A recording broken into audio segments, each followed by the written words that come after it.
13 настай хүү шилжилт хөдөлгөөнтэй холбоотой асуудлаас болж 2 жил сургууль завсарджээ. Эхэндээ сургуульд явахгүй сайхан санагдсан ч сүүлдээ өдөр хоногийг арга цааж өнгөрүүлэх хүнд байсан талаар хуваалцлаа. Одоо 4-р ангийнхаа зуны амралтаар шилжилт хийх гээд хөдөө орон нутгийн хүмүүс одоо яг намайг гэсэн чинь энэ хараалгүй хөт тэгээд авч болохгүй. Тэгээ хажуу нь коронагийн үед тэгээд ийч чинь шилжилт хийж болохгүй гэдэг. Тэгээ буцаж очсон чи хотч дээр очсон чи наадах чинь бүр авцсан. Тэгээд та нар орон нутг руу шилжүүлнэ гэсэн бүр яатсан болохоор одоо та нараа хөтөж авах боломжгүй. Яг хотод дотор байсан бол яа ихсэн гэд тэгээд намайг аваагүй. Хууч ангийнхаа хүмүүсээр нь холбоотой байсан. Тэгээд яг тэднийг харж жоохон ичээд Монгол улсын иргэн бүр сурч боловсрох эрхтэй төрөөс бүх нийтийн боловсролыг үн төлбөргүй олгоно гэж заасан. Гэвч хүүхдүүд өөрсдөөс нь үе шалтгааллах нөхцөл байдлын улмаас энэ эрхээ эдлэх боломжгүй байна. Боловсрол эвсэл 2019 онд сурч боловсрох эрхэн зөрчигдөж байгаа 20 гаруй бүлгийн хүүхдүүдийг тодорхойлж тэдний эрхийн төлөө дуу хоолойгоо хүргэсээр ирсэн. Үүнд өөрийн түүхээ хуваалцсан 13 настай энэ хүү шиг шилжин суурьшигч өрхийн хүүхдүүд ч багтаж байна. Эхэндээ болгоно шилжин гэсэндээ амар маш гоё байсан. Тэгээд хуучаан тэгээд яг тэр үедээ хууч ангийнхаа найз мэдж тэр очиод цугахаар хажууд хичээлээ гээл тэгээд би тэнцэн ямар ч юугүй тэгээд жоохон таагүй мэдрэмж төрсөн. Эхэндээ бол надад хичээлд явахгүй гоё байсан л та. Одоо ингээл өдрийг нэг сүүлд бол надад амар маш хэцээсэн. Өдрийг нэг ямар ч юу ч хийхгүй арга цагаа өнгөрүүлэх жоохон хэцүү. Одоо жишээл одоо миний толгойн дотор одоо би найзтайгаа ингээд цуг ангидаа сурж исэн бол ингээ хөгжилдөөд цуг тоглоод гэрийн толгоороо цуг хийгээд баймаар байна гэж ер нь бол тэр надад айгүй хүнд тус. Хүүхдийн ялгаатай хэрэгцээ, тэднэрт тулгамдж байгаа ялгаатай асуудлуудад нь чиглэсэн цогц бодлогын арга хэмжээ шаардлагатай. Хан багаас үл хамааран сургуульд элсэн орох боломж нь бол нээлттэй байх ёстой. Одоо бол бүртгэлийн асуудлаас үүдэлтэй, харьяаллын асуудлаас үүдэлтэй шилжин суурьшигч өрхийн хүүхдүүд бол сургуулийн гадна үлдэх болон сургууль завсардах эрсдэлтэй байгаа учраас тухайн хүүхдээс байрны ойр дээр юм уу хаягийн бүртгэл шаардахгүйгээр тэр хүүхдийг сургууль нь элсүүлэх тэр боломж нөхцөлийг бол бодлохоор хийх ёстой. Жишээ нь гэр хорооллын дахин төлөвлөлт. Үерийн гамшигын үед нүүлгэн шилжүүлэх, ур амьсгалын өөрчлөлтийн улмаас нутгаасаа нүүх хэрэгтэй болсон айл өрхүүдгээд шилжилт хөдөлгөөн хийх үед тухайн өрхөд байгаа хүүхдийн тоо, нас, эрэлт хэрэгцээг тодорхойлж сургууль завсардахгүй байх. Боловсролын гадна үлдэхээс сэргийлэх шаардлагатай. Хүүхдүүд боловсролын гадна үлдэх бас нэг шалтгаан нь үеийнгийн дээрлэхэлд ядуурл. 15 настай охин энэ хоёр шалтгааны улмаас сургуулиасаа гарах шийдвэрийг гаргасан байна. Өдөө нарийн гэдс өвцөн гэж ярьсан шүү дээ. Тэгээд гидсэн дээрээ ер нь бол нэлээд олон сорвтой, шарахтай байсан болохоор ингээд би сайн хөдөлгөөн хийж чадахгүй. Бусад илүү найзалдаг найзуудтайгаа ингээд харьцаж чадахгүй. Биеийн байдлаасаа болоод ичээд тэгээд дээрэс нь хичээл намандаа ер нь муучсан болохоор бас хүүхдүүдээс ичээд өөрийгөө ингээд мууч хаах. Арга гэрийн нөхцөл байдал харилцаан дээр бол ямар ч асуудал байхгүй. Хичээлээ өөрөө нөхөйгээд одоо утас ч юм уу компьютер тайп энэ ерөөсөө байхгүй.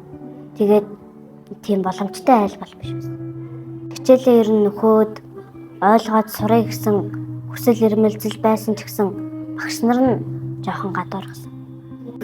Нэг юм хийдэггүй юм чи хоошоосоо. Нөгөө нэг айтайхан юм хийгээд хүүхдүүд чи хаана вэ? Нөгөөдийг урагшаасуу гэж хэл. Тэгэл хэлээгүй байхад нь урагшаа очиж суугаад хичээлийг нь жоохон ойлгох гэхлээр чи юм ойлгохгүй гэж надад ингээд асуудал болоод байна. Би ингээ юм ойлгодог хүүхдүүд хичээлийн заагаад яг зэрэг яммаар байна. Тэгэл хоошоо сууч гарыг гэдэг шийдвэрийг би өөрөө гаргасан. Багш нар хүүхдүүд ч гэсэн намайг ингээд чи бараг гарч хаа. Чи ингээд чөлөө аваад явчихгүй юу бараг юм хийдэггүй юм чинь ямар юм хуманд оролцдог ч биш тэгэл. Тиймэрхүү утгаар намайг ер нь гар гэл. Тэгэл би өөрөө ч гэсэн бодоол нэрээч би хичээл намайг ойлгодог ч штэ. Ямар нэг аргагүй л ажиллаханд нь би оролцдог ч штэ гэж бодол ер нь л хэрэггүй мэн гэж бодоод тэгэл гарч. Тэгэл том болол яг ирээдүгөө болж байгаа юм шиг л. Яг том болоод ямар хүн мэрэгжилгүй, боловсралгүй ямар нэг юмыг бас ингээд хэлчих чадахгүй. Нэг тийм нэг хүн болондоо гэл нүдэнд төршлөгтэй л тийм хэцүү л гэсэн. Улсын сургууль хэдийгээр үн төлбөргүй боловч эргээд суралцахын тулд ийм далд зардлууд их гардаг. За тухайлх юм бол сургууль болон дотор байрны засварын зардал, дотор байранд үйл ажиллагаа явуулах чагаа одоо тэмцээн уралдааны хураамж тийм ээ. За тэгэнгүүтээ хүүхдүүдийн формны зардал, хичээлийн эргэлтгүүний зардал гэх мэтчлэн эдгээр бүх ачаа нуруу эцэг эхийн нуруунд дээр байгаа. Тэгэнгүүт бүлэг маань өөрөө орлогын тогтмол бус орлого багтаа айлууд байгаа учраас энэ нь сургууль завсардах шалтгааныг болоод идэг гэдэг бас судалгаа байдаг. Боловсролын яамны мэдээлэлд хүүхдийн суралцахгүй байгаа шалтгааныг амьдралын гачигдал, сурах дургүй, ажил эрхлэх өвчний улмаас бүтэн хагас өнчин, асрамжлах хүнгүй, хөгжлийн бэрхшээлтэй гэж ангилжээ.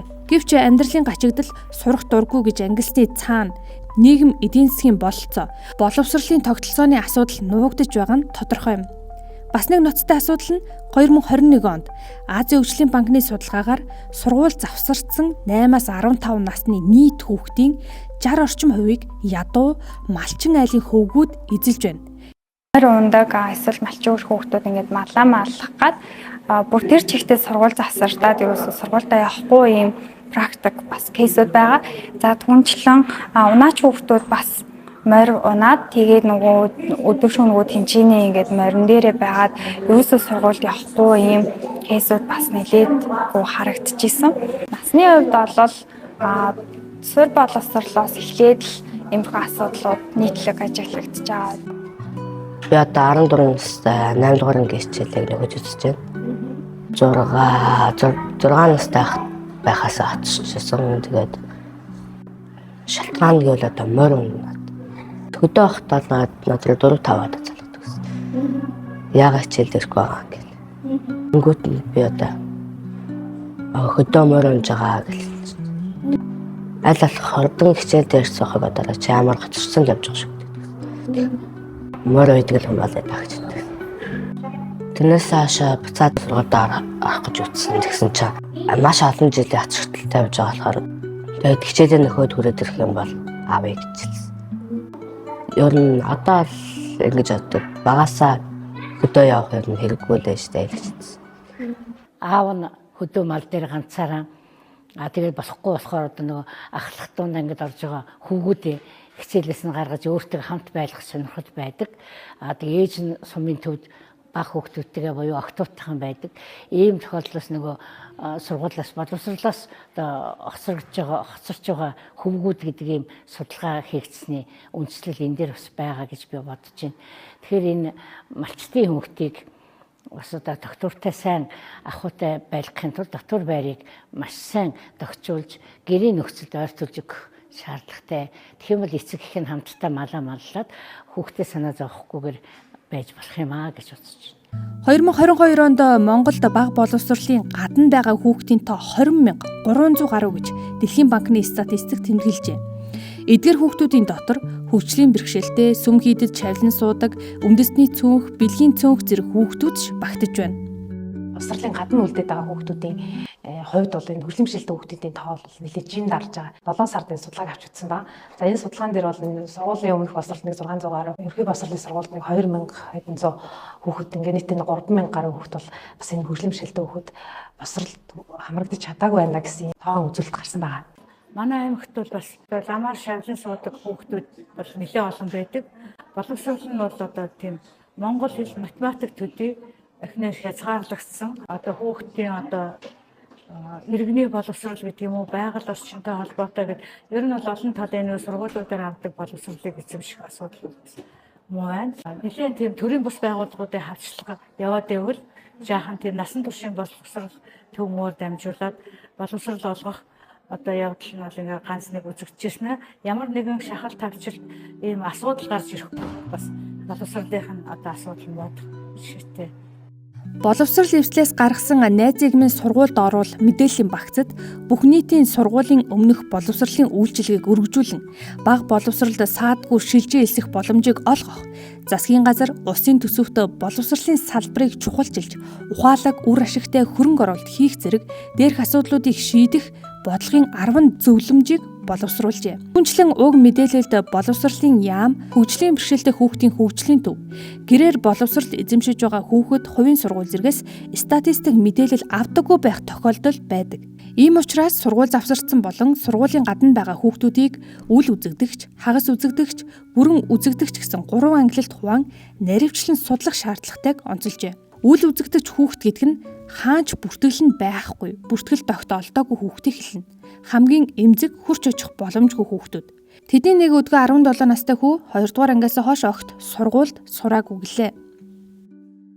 Одоо 17 таа. Тэгээд ер нь энд анх сурахдаа 2 дугаар ангийн хичээлээс эхлээд одоо 9 дугаар анги болж байгаа.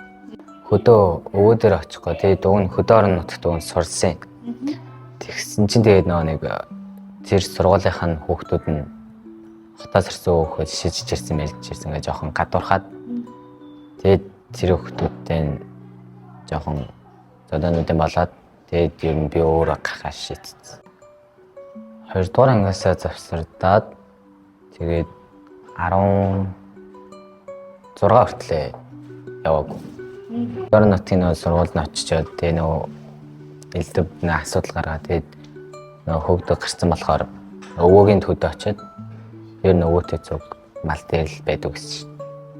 Ээж болохоор өвөн сургуулаа яваалаа гэж бодоод идэгсэн. Тэгээд би болохоор өөрөө нэг наадам болоод тэгээд элдв бас энэ уралдаан болоод тэрэнд нь өвийнхөө үйсэн мэрийг унж оролдог гэсэн юм байна. Тэгээд бүр өөрөө амар хоббитой болоод тэгсээр хагаад ер нь сургуульд очих байлаа тэгээд ер нь гарлаа гэж шийдээл. Өнөөдөр боловсролын салбар зөвхөн одоо сургууль цэцэрлэгт орж ирсэн хүүхдээ тоолоод 97% хамралтай 99% хамралтай гэж сэтгэл ханаад явж байна. Гэвч энэ тоо статистик хуудуутай бах магадaltaй. Өнөөдөр зүгээр жирийн Баянзүрх дүүргийн насан туршийн боловсролын төв дээр ажиллаар очиход нэг айл сургуулийн насны 3 хүүхдээ дээдлэн 7 дугаар ангийн хүүхдээ огт сургууль суулгаагүй.